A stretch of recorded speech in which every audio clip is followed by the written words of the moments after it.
Question number 14 है, for a reaction activation energy. देखिए यहाँ पे जो है EA equal to 0, activation energy कभी 0 नहीं होता है।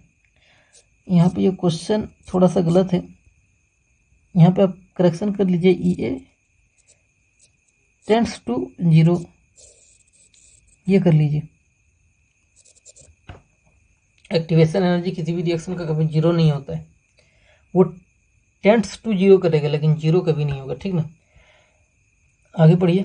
And the rate constant eight 200 kelvin is 1.6 × 10⁻⁶. The rate constant at 400 Kelvin will be।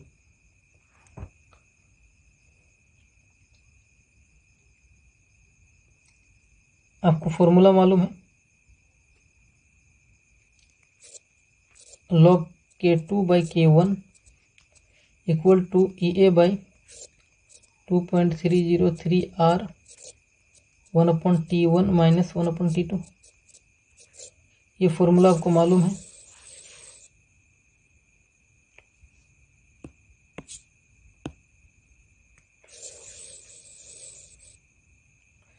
अब देखिए क्वेश्चन में, देखिए EA टेंड्स टू 0।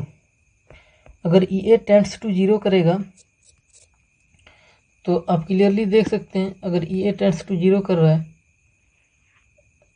तो ये वाला जो है वो भी टेंड्स टू 0 करेगा, मतलब log K2/K1 भी टेंड्स टू 0 करेगा।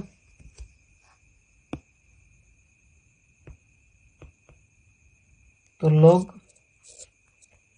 K2/K1 टेंड्स टू 0 करेगा। क्यों? क्योंकि EA टेंड्स टू 0, इसीलिए log K2/K1 भी टेंड्स टू क्या करेगा, 0 करेगा। और log K2/K1 टेंड्स टू 0 कर रहा है, इसका मतलब K2/K1 टेंड्स टू 1। देखिए log x अगर 0 है, इसका मतलब क्या है कि x का वैल्यू क्या है, 1 है, तभी तो log 1 रखिएगा तो log 1 का वैल्यू 0 आ जाएगा। अब बोला गया है कि log x जो है वो टेंड्स कर रहा है 0 की तरफ, तो देखिए log 1 भी टेंड्स करेगा 0 की तरफ।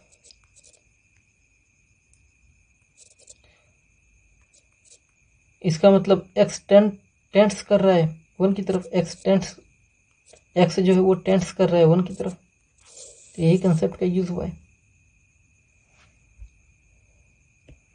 तो जो K2 है वो टेंड्स करेगा K1 की तरफ।